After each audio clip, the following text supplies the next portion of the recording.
Welcome to our program on Kardec Radio.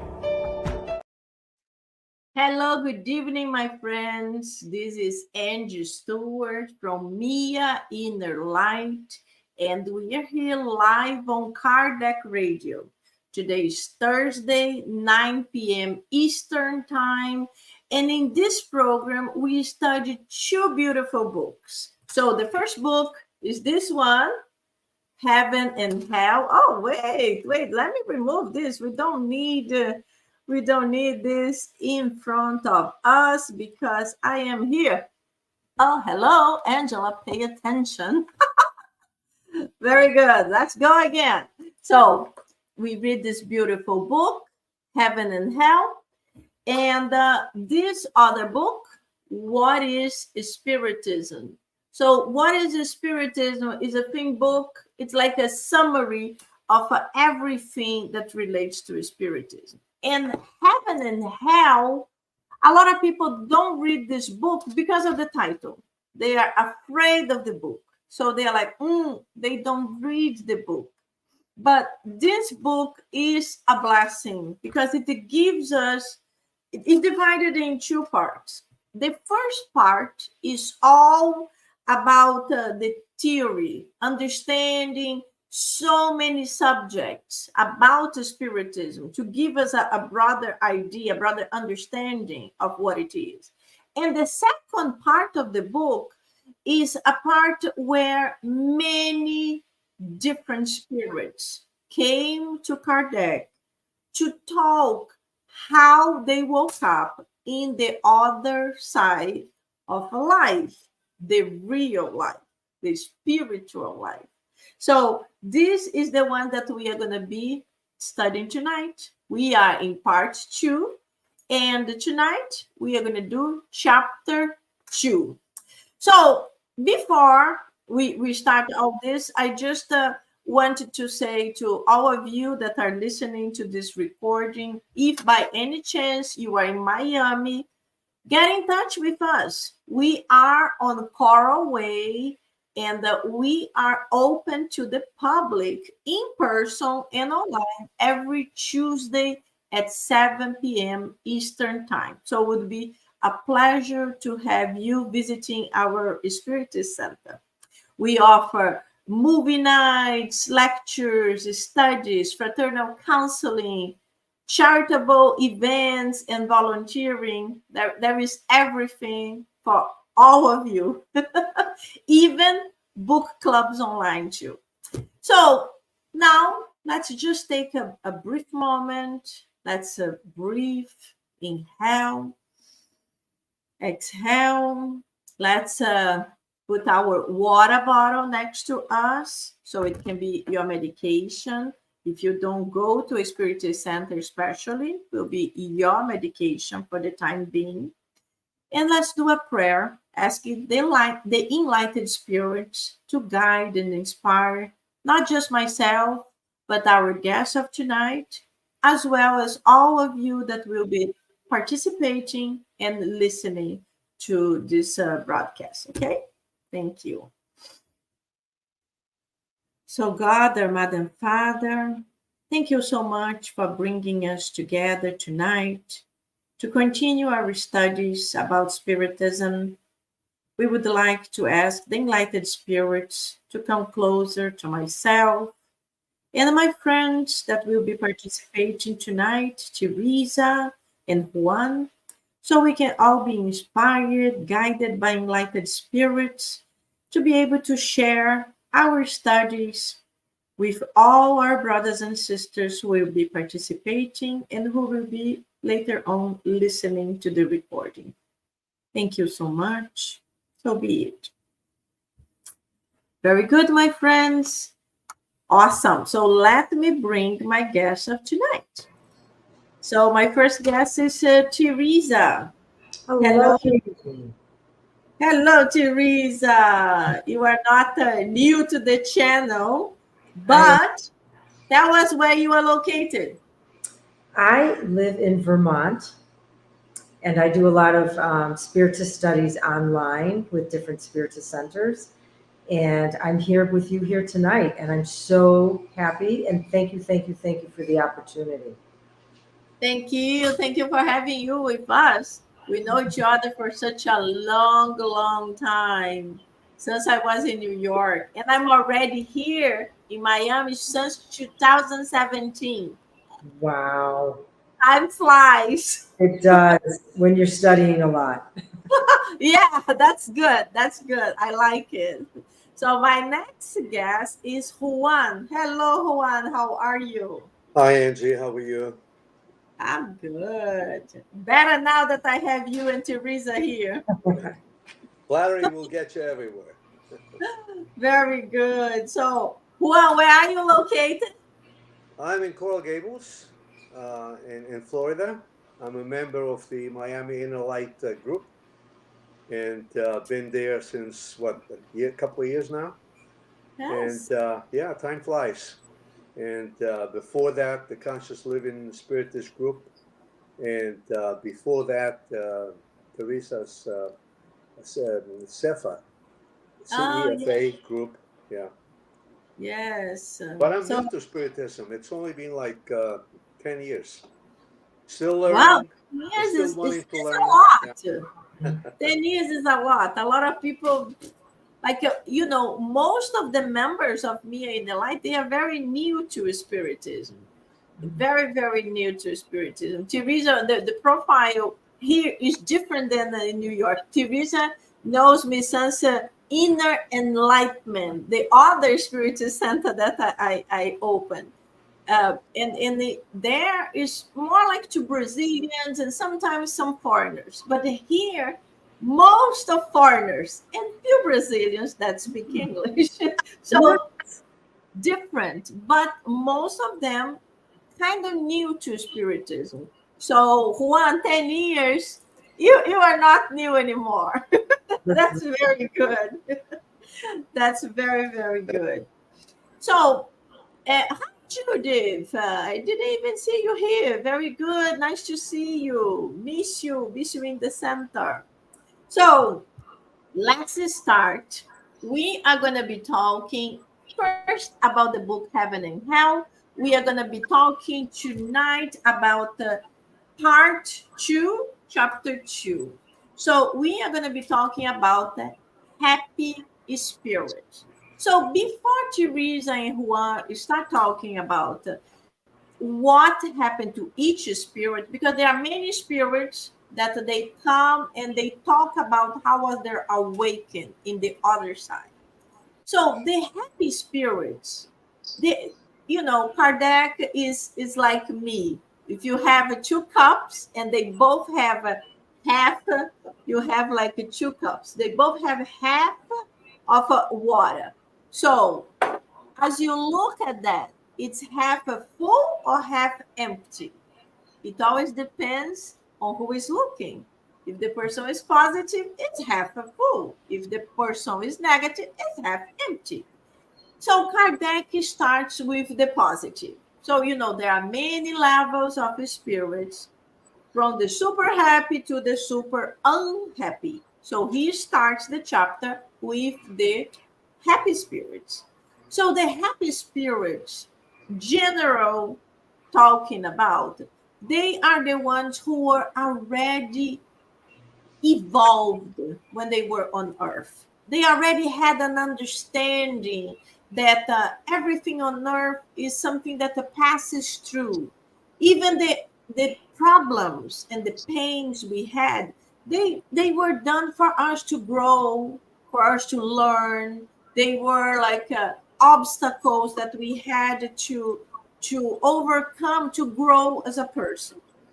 And when they die, most of them, when they die, they were able to disconnect from their physical body very quickly, and very quickly also they were able to get their consciousness. They were able to understand what happened to them, and this is all because of their level of evolution. So the more evolved, the more understanding, the more disconnected from the things of earth your passage, your crossing will be easier.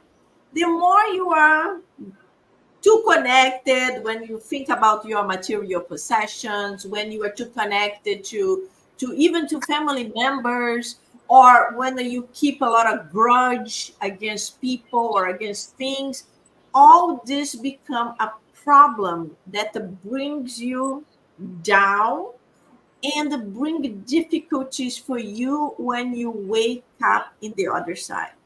So throughout the examples, we will understand that, people usually think, oh, this person died sleeping. So was a very elevated person, woke up in the other side, probably is in heaven. And no, no, it is not. There are a lot of people that die sleeping, and some wake up straight to the umbral, to the lower zones.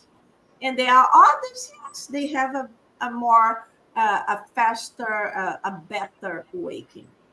But we will see that there were many spirits who had a lot of difficulties, a lot of pain, a lot of problems, even to die.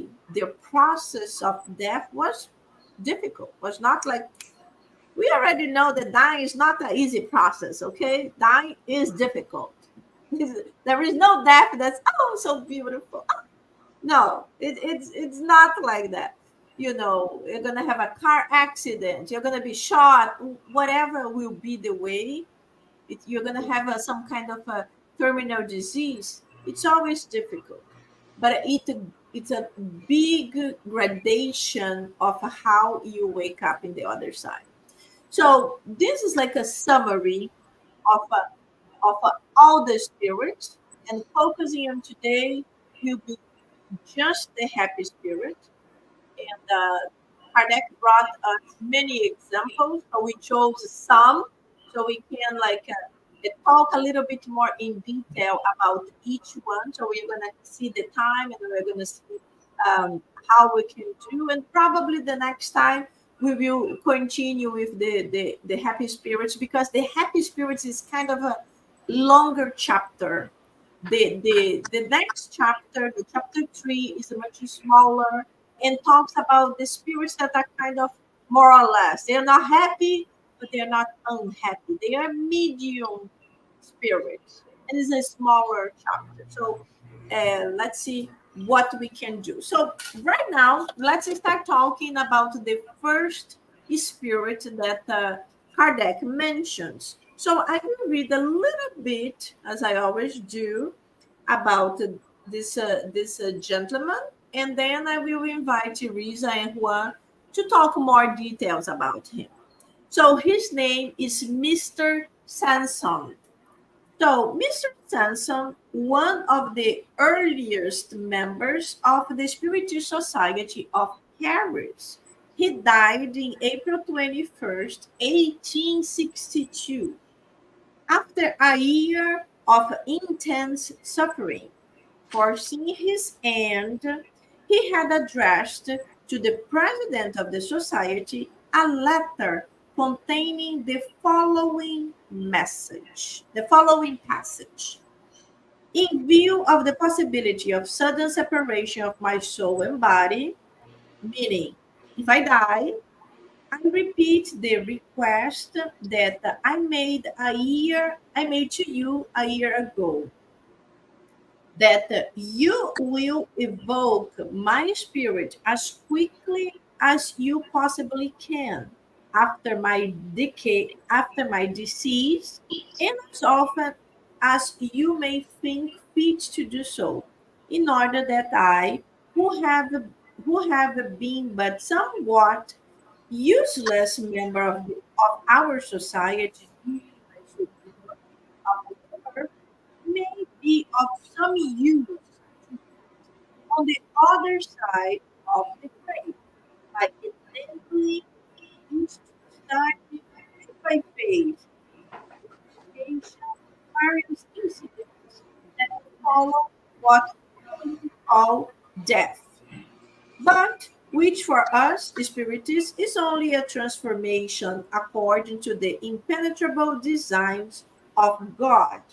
by always useful and always useful for carrying out of the designs. So Mr. Sanson, he was like one of the first members of the Spiritist Society that Kardec opened. So the president he refers here is Kardec himself. So he wrote to Kardec and authorized and also asked Kardec, please, as soon as I die, call me. Call me because I want to tell you everything from the other side. So another thing that's important for you all to see and to understand is that nowadays the spiritist centers do not evoke spirits. We do not go to a spiritist center and we start calling someone who died, especially if it's recently. We don't do that. So it's important for you to understand that in that time, he mentions 1862, Kardec was codifying spiritism. He was writing, he was researching. So he had to talk to the spirits to understand, to be able to write those books. Nowadays, the books were written. We don't need to ask the spirits anymore. They come without being called, okay? You don't need to call them. They come. They come. So this is the difference, just for you to understand. Okay, so let's go. Who would like to start talking about Mr. Sanson? I'll start, Angie. Okay, go ahead. Well, so I think something that's important, even before I read this chapter, is this spirit brings us messages in the Gospel according to Spiritism. In the back of each chapter is a section dedicated to Spiritist teachings, or Spirit's teaching, the Spirit teachings. And these are spirits that delivered messages to Kardec's meetings, to the mediums. And one of the spirit, it's in particular Sanson, he shows up in two different chapters. In chapter 5, Blessed are the Afflicted, in item 21, he gives us a message. And then again in chapter 11, which is Love Your Enemies, or I think that's it, or Love Yourself. It's about love. And it's item 10. And they're beautiful messages by Sanson. So there, just by reading those messages, we can really understand this spirit's elevation. And I think also when he asks the center to evoke him after he discarnates, we can see his elevation again, because why does he ask them to do that? Because he wants to be useful. He wants to be helpful. He wants them to help them in understanding the transition from earth to the spiritual realm. So he calls it a spiritual autopsy. And when he talks to them, he says he also wants them to pray for him, because he would like to ask St. Louis, who I guess was the spiritual president at that time of the Parisian Society, to help guide him in his time when he is to reincarnate, so that he may, be assisted and make a good choice and be successful in his incarnation, and not being impulsive and like, oh, I see all the wrongs I did. Just send me back. Send me back as a beggar. Send me back as a homeless person. I don't care. Just send me. This is sometimes what we do, because without the skin on, we realize ourselves. We realize more clearly. We see more clearly. So he's asking for help. And I thought it was interesting. The first time they evoke him, they do so 1 hour before his burial, and they even go to the mortuary to do it, which I thought was very interesting. I'm not sure that was necessary, but that's what they did. And they say the reason that they evoked him was, one, because they wanted to fulfill his request. He asked them to do it. And also, once again, they want to better understand the situation of the soul immediately after death. So, and they regard him as an intelligent man. And it's interesting too, he says another reason Mr. Sanson said that he wants to be evoked is he wants to help his children in finding spirituality and coming to believe in God. He makes that comment several times. So he does describe his moment of transition, and he says that he had been able to witness his own death and rebirth. So we can understand this as rebirth in the spiritual realm. And so we understand the reason he was able to do so, like you said, Angy, because he was elevated. And what does that mean?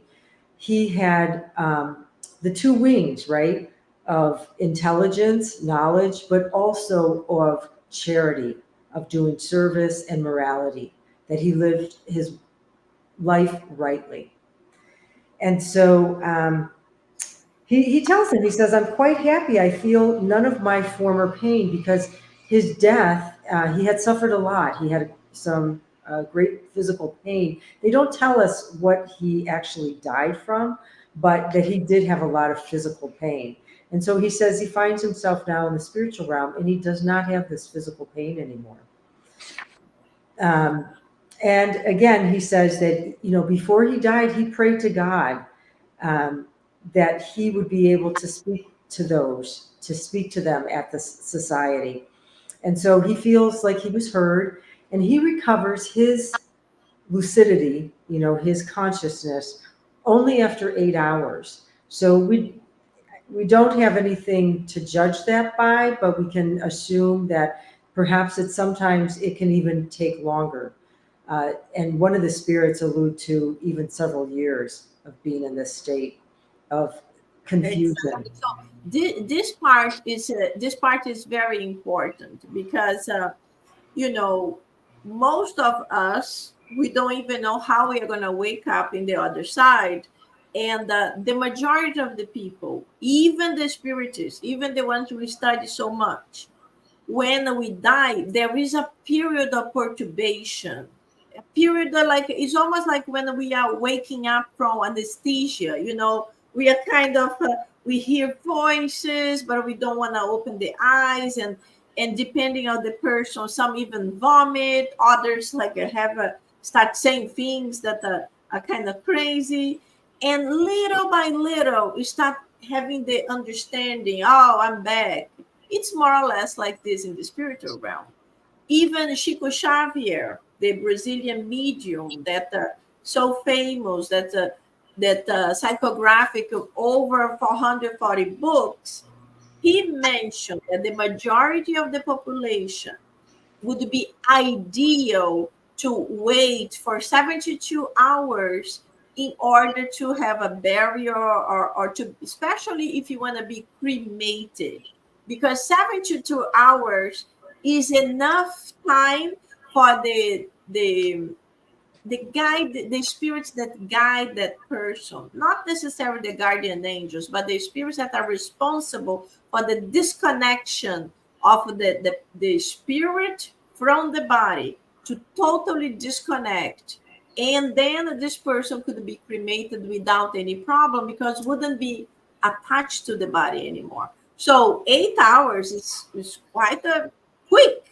But even quicker is to be able to be fully present within 8 hours. You are in the other side, and you already understood everything that happened, and you woke up, and you remember.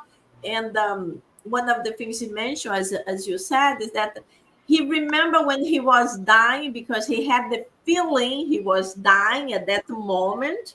He remembered to do a prayer again, asking God to permit that he could communicate with Kardec. So that's like, wow, amazing. That was amazing. So it's interesting too when they ask him, so how do you feel about your body? What about seeing your body? And his response, thank you, body. Yes. He realizes all the good the body did for him. So even though he recognizes he's no longer attached to it, he is grateful. And it's very common what we hear in so many of these, there's so many videos now where you can watch of people with near-death experiences. And so many say the same thing, just like he said. You see this recounting of your life memories from childhood all the way through your adulthood of, of things that you did in your life. So there's Yes. kind of that life review. Yes, and another point also is that we are going through and we are understanding how elevated he was, how charitable, how good. But even like this, we go back to the point from the beginning. His process of dying was quite painful. In the first chapter, it says that after a year, 1 year of intense suffering, so it was 1 year of a pain until he was finally able to die. So people say, oh, some people are so good and they go through such a long process of a discarnation, such a long disease. Yes, but we are going to go through other examples that Kardec brings to us, that the spirit itself mentioned my long process of disease was my purification. Because of this long process, I was able to do a cleansing of my issues, and now I can foresee a better life, a free life. So very, very interesting. Juan, what do you want to add to Sansom that we haven't said yet? Well, I think you summed it up pretty well. I think that the main message that both Kardec and he, Sansom, wanted to pass was that you can, in a way, prepare yourself for that moment. Like Sanson says that he prayed to God to be helped at that moment, and that he attributed that to the fact that his whole passage was really easy and Yeah. painless. So what I took from his message was that exactly that. Be kind, be right, but also pray to God that you be helped at that moment, and according to him, that will work. So that was a pretty good message from Kardec regarding Sanson. Yes, no, it is true, we don't think about that. People keep thinking they are gonna live forever, and of course, there are when we have a tendency when we get sick, we have a tendency of thinking I'm getting better, I'm recovering. But I think reach to a point that we should be careful, and we should think, if I die, God, please help me to do this, this, and this, and guide my family. So I think it's almost like letting go certain things so you can wake up better. That's like I'm thinking. I like take care of my son and my husband. So I will wake up and I will be okay. I'm good. I don't need to worry about this. Because we are all children of God, and nobody is left abandoned. We have a tendency to think so, but we have spiritual guides, we have our guardian angels, we have all those who take care of us, even if we can see them. And they are the ones who inspire other people to help if we are not there anymore. So this is one point. And I think too, it was very well said by not only Mr. Sanson, but many of these spirits, the importance for living an upright life. So we don't have to wait till the moment of death, but to do this, to have courage and goodwill. They stress that many times, is to live virtuously, live an upright life. And then he also reminds us, he says, one cannot enjoy a lot of things without depriving others of their well-being. So he's reminding us about balance in the universe, and also the attachment, which you talked about earlier, Angie, about the more we're attached to materials and the physical life, the harder this transition can be. But I think he's also stressing the importance, why we're here living, that there's balance in the universe. And when we hoard, or we are excessive in pleasures or even comforts, while other people remain deprived, there's a lack of balance in the universe, and it has to be evened out. And we know the law of cause and effect. So, he's really reminding us, like, he's asking them, live courageously, be of goodwill. And, this is what will make the transition much easier. Yeah, we Yeah. can have like a terrible life, attacking, fighting, hating, and in the last minute, oh God, Mhm. give me, I was wrong, help me out. Not gonna work, honey. Sorry. Yeah. Go. That What was you? my beef. That was my beef with Catholicism, because according to that religion, you can be a saint, but if you commit a mortal sin at the last minute, you go to hell forever. Mm. Conversely, you can be a bastard your entire life, and at the very last minute, you have this act of contrition, you ask for forgiveness, and at least you don't go to hell directly, to heaven directly, but you go to another stage, purgatory. And that to me never seemed fair. Mm. It just, there was no fairness in the whole thing. And so I think this makes a lot more sense. Yeah, no, definitely. This is one of the things for me when I started studying and discovering Spiritism. It was really amazing because I'm like, whoa, that resonates with me. Because these automatic things, it was like, I never, I never accepted that. It's like I know God is really forgiving, but you can kill hundreds of people and then you do a confession to a priest and everything is good. I'm like, that's strange.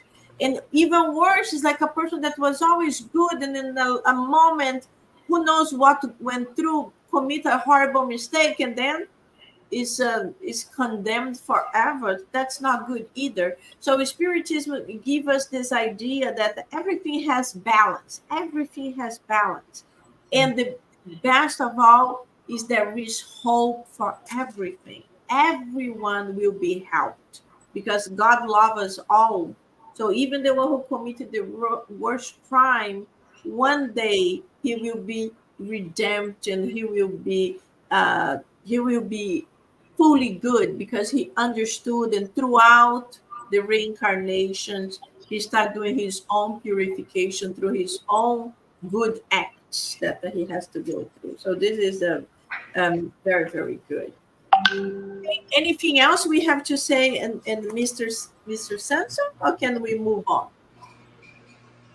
Um, Good. No, Okay, so let's move on. Let's go to the second one. So the second one, I'm trying to go through. I left my notes downstairs. that's all right. So okay. The second one is Mr. Jobar. mm. So, Mr. Jobar, I'm going to read a little tiny bit. So, Mr. Jobar, director of the Industrial Museum of Brussels, born in Bassey, Pont-Marne, and he died in the city of Brussels of apoplexy in October 27, 1861, at the age of 69. So he died at 69. How old was Mr. Jobar? Do you guys know? Oh, I don't think they even No, mentioned. they didn't tell us. No. Yeah, they don't tell how old he was. But okay, so what can we talk about Mr. Jobar now? How was his passing? Well, I'll take it. He's another person that was linked to Spiritism and who had anticipated being evoked to give his testimony about his experience. He too had an easy transition, just like Sanson, and he says that his whole life passed in detail to his memory at that moment. He enjoyed being free of the body, but to quote him, very far from where he needs to be spiritually. So just because you have made an easy transition, he says it doesn't mean that you made it. You still have a ways to go. He was welcomed by all his friends on the other side, according to him. And that's nice. It's a nice That's thing nice. to have. Mm-hmm. You all Woo! Party help, time. yeah. they asked him if he could be seen at this meetings, and he confirmed that perhaps the medium there could see him, but not the others. He said that humans are limited by their own shortcomings, but will always be there for everyone in thought. I think Kardec uses this moment to remind us that a spirit gone can be with us, and there are a multitude of spirits that are with us, with all of us, some indifferent ones linked to us by affection, some who inspire and protect us. So Mr. Jobard indicated he remembered his previous lives, but only because his spiritual improvement made it possible, and said that in preceding incarnations where he was morally not at the same level, he really perceived nothing. So apparently, the more improved you are, the better you are, the easier you can remember past lives. I can't remember mine, so I guess that tells you a lot about me. Most people can't remember. Don't worry about. Only when we die we will remember. Now, one interesting thing that caught my eye is he reports that another spirit had been using his name in other places. I don't know if you guys read that. He indicated that the fact that his death was recent prevented him from having perfect attunement. He says, when fairly known individuals die, they are always called everywhere, and many spirits hurry to imitate them. So that's a disturbing picture, I guess. You know, it's not nice and smooth. There are some problems, as he mentions. He says it happened several times to him, and reminds us that few spirits can communicate at the time of their passing, even though a medium of their preference is there. So that kind of caught my eye, and I just wanted to mention that as perhaps being important. He indicated that he could see other spirits present at the meeting, including the spirit of truth. And other benevolent spirits also were present at this meeting, so he could see them, even though that he was just fairly new at that. He admitted being wrong about his theories about how Earth was formed, so he was sort of like, I didn't do a good job of doing that, and mea culpa. And also, he was wrong about the origin of human race. He had stated before that humans came in a state of catalepsy to Earth from other places. And he said, now that I've been what I've been, even though briefly, I can tell you that I was wrong. It's nothing like that. So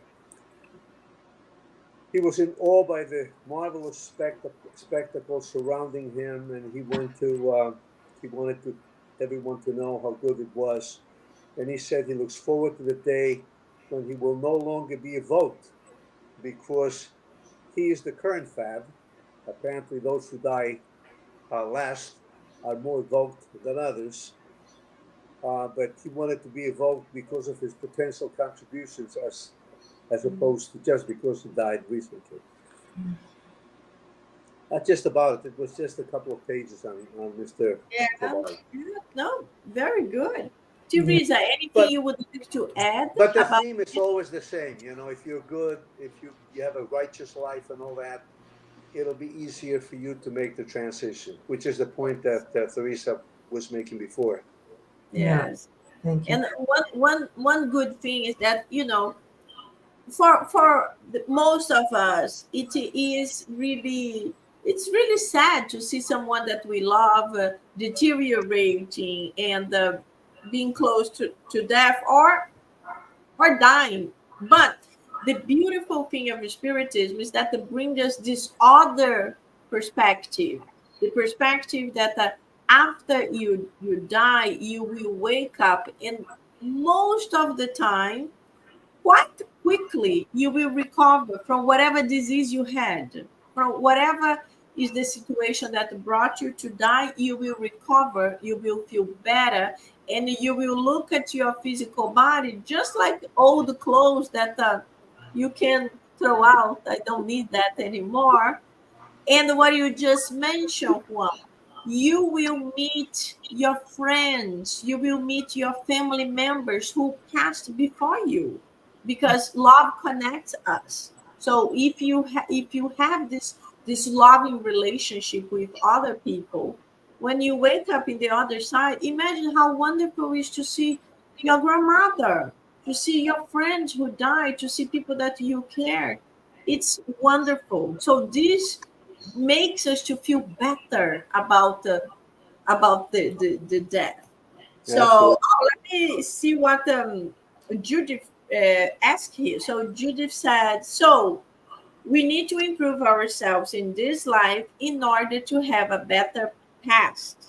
It may depend on that, not in order to have a better past, but in order to have a better future.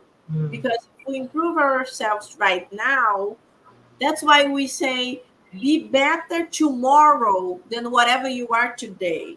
So tomorrow has to be better. So we should try to be always a little bit better day by day. So we are improving our present and our future.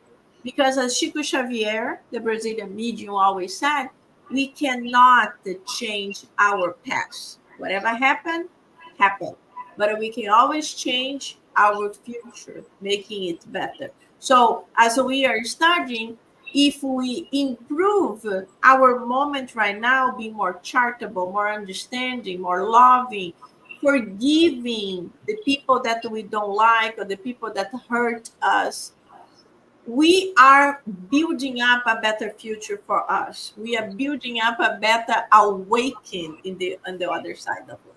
That's the main point. Yeah, I think, and what Judith was, when she was saying pass, I think she was meaning discarnate. Um, and so that does help, right? The less attached we are to material and possessions, and the better we live our lives, just what Angie said, it also can assist us in the transition. But it's not about, oh, I'm going to be good, so my transition will be better. No, it's about living from the heart and Yeah. doing service because it's good to do service, not for the rewards of it. But it was interesting too. We can see this spirit is elevated because when they ask him, who are the spirits he sees? He says, Lazarus, Erastus, the spirit of truth. It's like, wow. So we can see this truly is an Wow, elevated look spirit. at the spirits he was meeting. Like, Yeah. And then he too talks about thought and the importance of thought, that we can, he says, even though we can't see with our physical eyes, we see through the eyes of thought. And so the importance of our thinking, and we, in the material plane, because we don't see our thoughts, we think, oh, nobody knows. But actually, as we learn in spiritism, thought is life.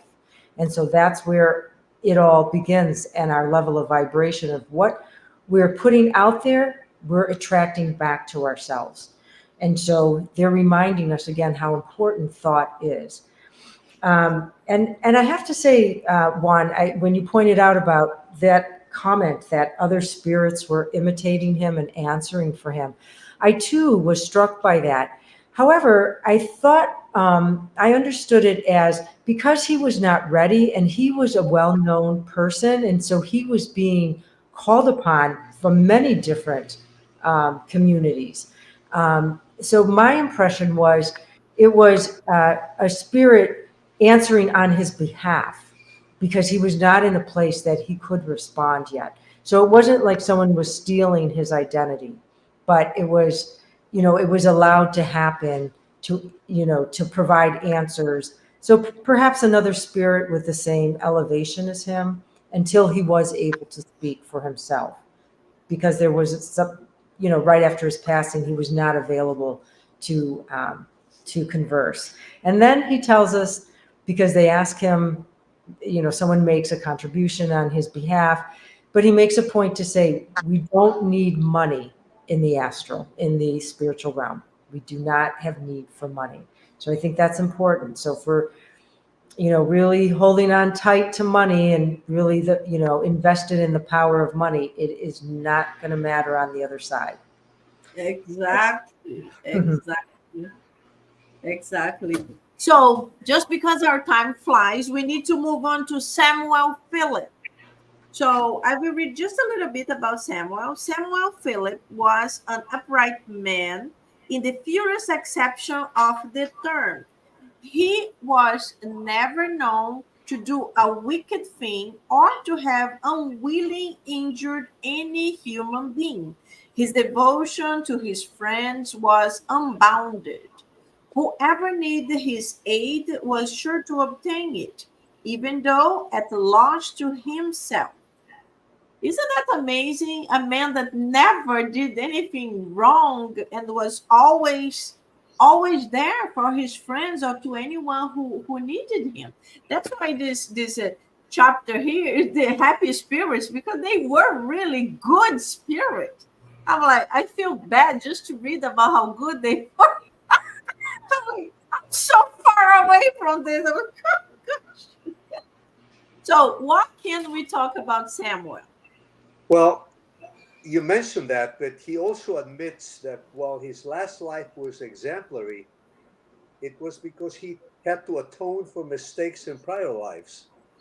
So he was aware of that, and which were erased by the trials and tribulations he had to endure later. So he was very conscious of the fact that he had done wrong, and he had to compensate with good actions in order to erase that. He expresses forgiveness for those that did him wrong and thanks them for, even though that was not their intention, it was a favor they did to him, for he had the opportunity to forgive and return evil with good. That was good.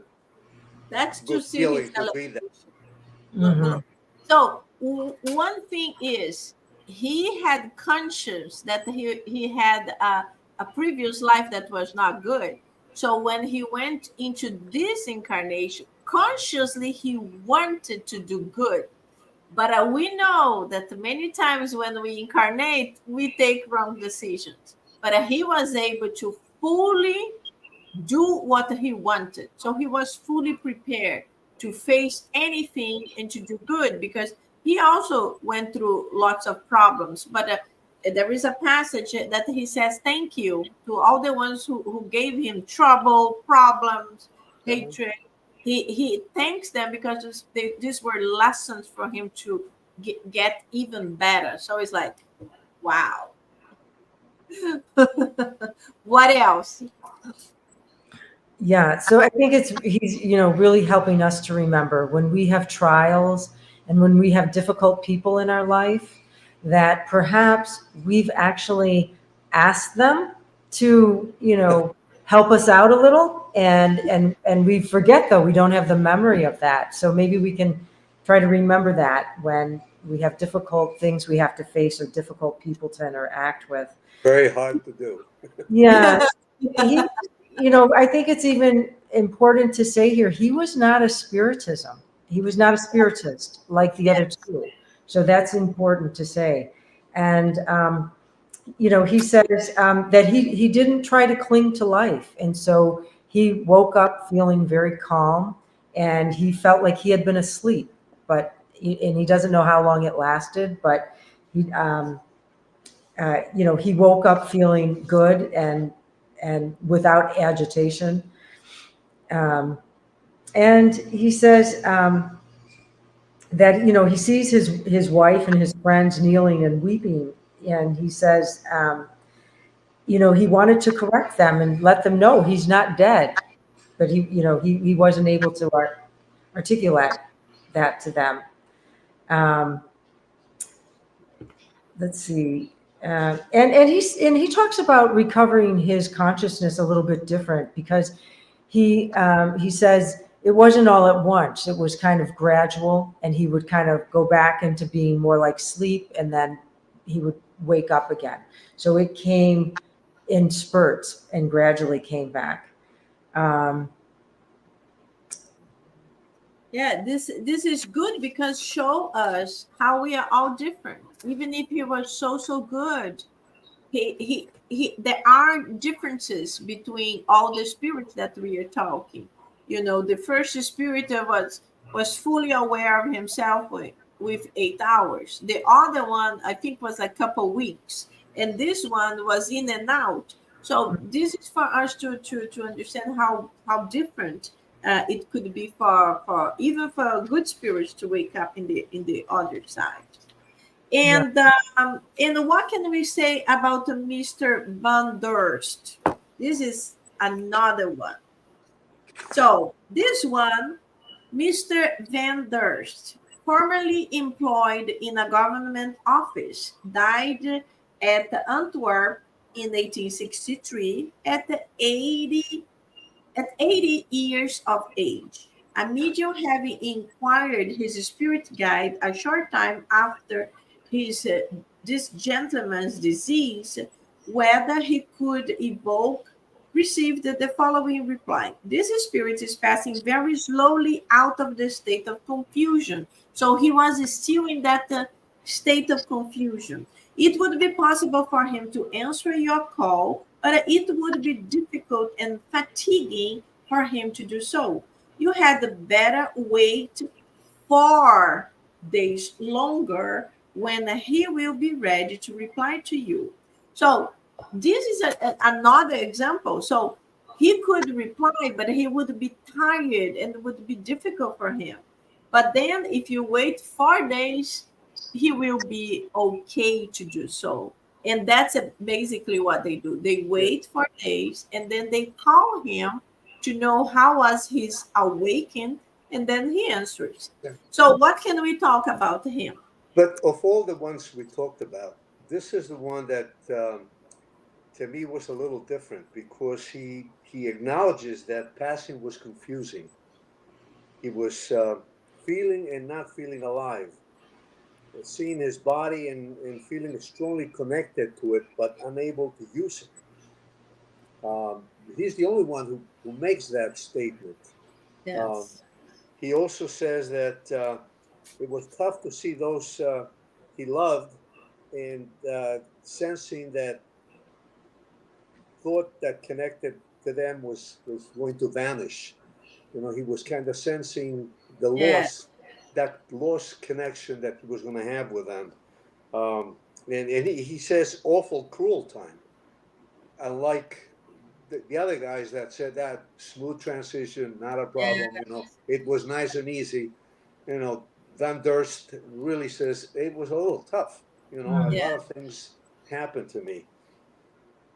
Yes, we see from Sanson that Sanson was like really easy. Then it started getting little. Kardec is graduating. It's like to come too close to us. Yeah. And Van Durst lets us know about volitation, right? Because he says that he was able to travel at will. And he too talks about thought, communicating through thought with everything that surrounds you. I think, and him and the previous one also emphasize doubt, how there's this period of doubt and you feel like you're in the void, but as soon as they became certain, they found themselves in a beautiful setting. So we can understand the power of doubt and how it can hold us back as well. Yes, You know? yes, very good, very Yeah, good. he makes one statement that is very telling. He says, "If I had only known what I know now, how much easier and pleasant it would have been." So he says, "Tell this to my son." Mm-hmm. Yeah. Yes. And do it often, so he ends up believing and understanding. Even dead, he's worrying about his son, and he wants his son to have it nice and easy. Yes. Now that's really, really interesting. So many times so many times we tell this to ourselves, oh, if I knew right now what I know right now, if I could know when I was 20, life would be so different. Yes, life would be so different. But it's part of life. We have to evolve little by little. We evolve, and that's another thing the spirits also say. It's like we will show ourselves in the spiritual realm when all the transition passes, the turbulence, when we're good, we will show ourselves to other spirits or to incarnated, if we could, the way we felt the happiest. So immediately, there will be the happiest time that we felt in this incarnation, but with the time, the happiest time you felt throughout your reincarnations. So when I think about that, I'm like, I would like to show myself when I was 20 because it was so much better. But if you talk about like happy, I would be showing myself right now because right now is when I feel the happiest. I feel the happiest with everything. I feel the happiest with my family, in the Spiritist Center, with my job, like even with my problems.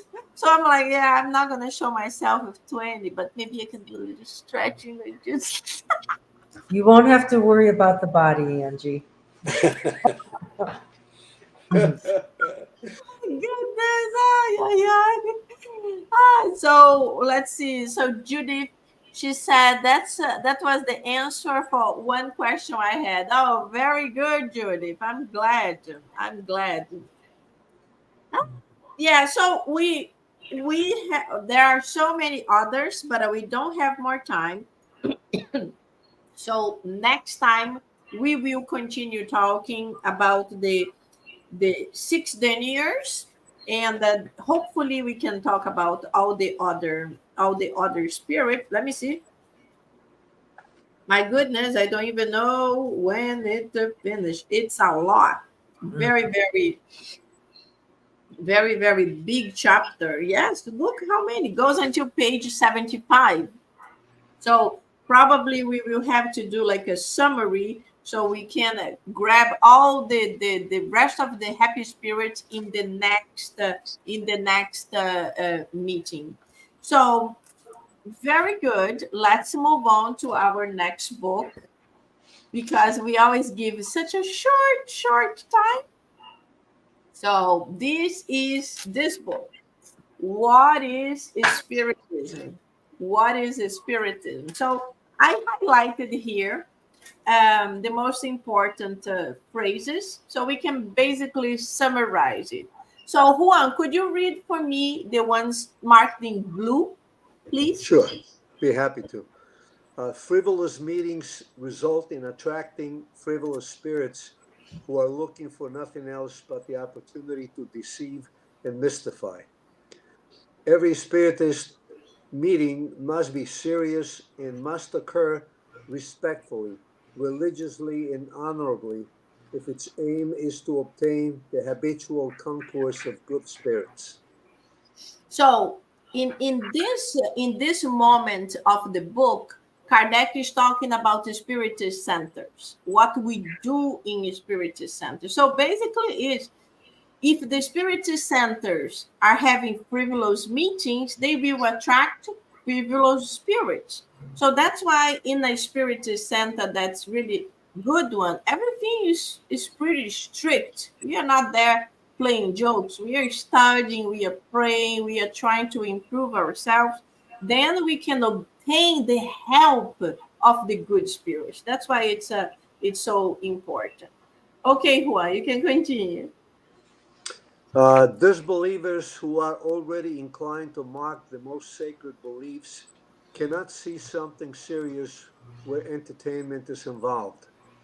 What is most convincing, however, is the proof of the presence of those whose memory is dear to them. Okay, so in this moment here, there is a long explanation that the people that don't believe would be good for them to see spirits. But then Kardec is saying if they are already inclined in not believing, seeing is not going to help them because they are going to create all kinds of other ideas to don't believe in it. But when there is a direct connection, that's I saying here, the proof of a presence of someone dearly to you, someone that you really knew, then this is awakened. When like a spirit can come and can give details about something that only him and you knew, And then they say, oh, I'm your Uncle Joe Ramirez, for example. Then it's like, whoa, the medium didn't even know my uncle, the name of or more details. So this is like another important thing. So Teresa, could you read for us the continuation? Sure. Meetings of this nature always do more harm than good because they keep more individuals away from the doctrine than lead to it. Not to mention the fact that they open the way for detractors to find plenty of reasons to mock them. Yeah, so here is talking here about meetings that are just done for the mediumistic phenomena. So places that you go strictly to see, to talk, to listen to spirits, to ask questions about the future. So that's why he said this type of meetings only attract the people that are not really into improving themselves. They are just pranksters, and the spirits who will go there are the same. They are also pranksters. So, Teresa, you can continue. So, Spiritism has never made a dead body come back to life. Once the body's in the grave, it is there forever. But the fluidic, intelligent spirit being does not remain there wrapped in its coarse envelope. It disengages from it at the moment of death. And once the separation occurs, it has nothing more in common with it. Malevolent criticism is pleased to represent spirit communications as involving the outlandish and superstitious practices of magic and necromancy. For the benefit of persons unfamiliar with the Spiritist science, we will state that there are neither days, times, nor places that are more propitious than others for communicating with spirits. Mediums, without leaving their normal state, receive their communications as simply and as naturally as if they were dictated by incarnate persons. Yes, very good. So the first one, the first portion here is talking about those people that say, "Oh, so someone can wake up from the dead," and they think it's really the body, the physical body after die can come back.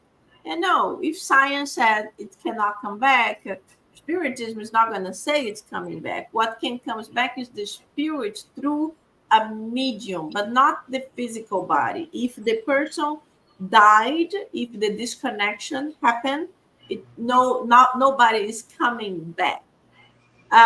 Even like people say, oh, but Jesus made Lazarus to come back from the dead. So there are many things that we can think here. The first thing is that Jesus is Jesus.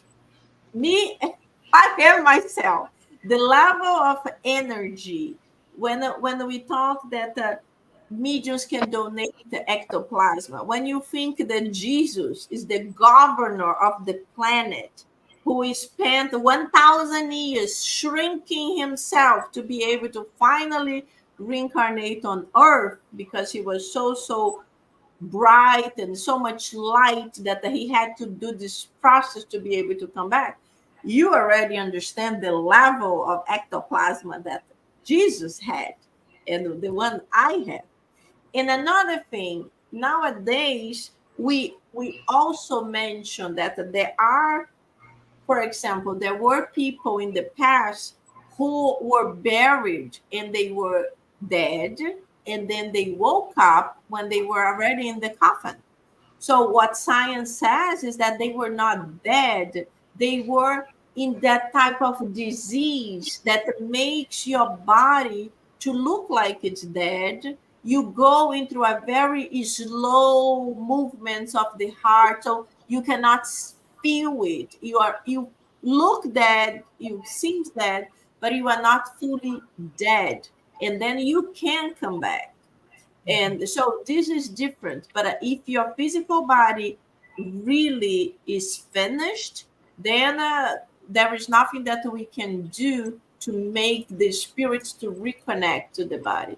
One thing is that it's very, very thing, but the spirit is connected. Another thing is disconnected. So this is it's good to understand too.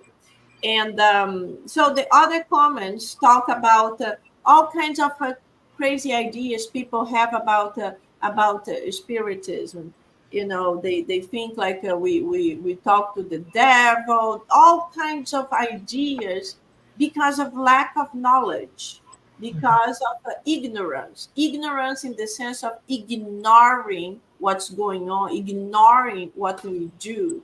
I have a friend who recently told another friend that she doesn't like to go to the Spiritist Center because we don't believe in God and we don't follow Jesus. I'm like, what? She said that? I'm like, ah. Well, because it's ignorance. The person don't know what we do and is already saying, no, no, this, that. If you don't really try to understand, you are going to ignore the truths, and then you are going to believe in wrongdoing. So, in the last point that Teresa said, that mediums without leaving their normal state receive communications as simply as naturally if they were dictated by incarnate person. So, people say, oh, mediums are those that become like a zombie and they scream and they do all kinds of things. No, not necessarily. There are so many different types of mediumships, and the good mediums, they are pretty much, they are focused, they are centered, and obviously, if the message comes from a good spirit, the transmission of the message will be very smooth. It's different if you are in a mediumship meeting of a disobsession where a spirit full of hatred comes and wants to give a communication. But in the Spiritist Center, the ones that usually follow Kardec, we don't have all this screaming and breaking things and running like people kind of associate how mediumship it is. So it's important for us to clarify these points too. So next month, we will be talking about the providential aim of the spirit manifestations. Very good. Thank you so much, my friends. It was a blessing as always to be able to talk about these beautiful books. Thank you so much for your presence, helping and enlightening us with your knowledge. And Mhm. thank you, Judith, for your questions and comments. And so I would like to ask Juan if you could do a prayer, a final prayer for us, please. Sure, sure. God of infinite goodness, we deeply thank you for allowing us to be here to learn and share our knowledge with each other. We thank the good spirits who came and communicated with us. We ask them to help us implement instructions they have given us and to ensure that upon leaving here, each one of us feels strengthened in the practice of kindness and love for our fellow beings. So be it. So it is. Thank you. Very good. Thank you, my friends. It was awesome. Thank you so much. I hope to see you soon.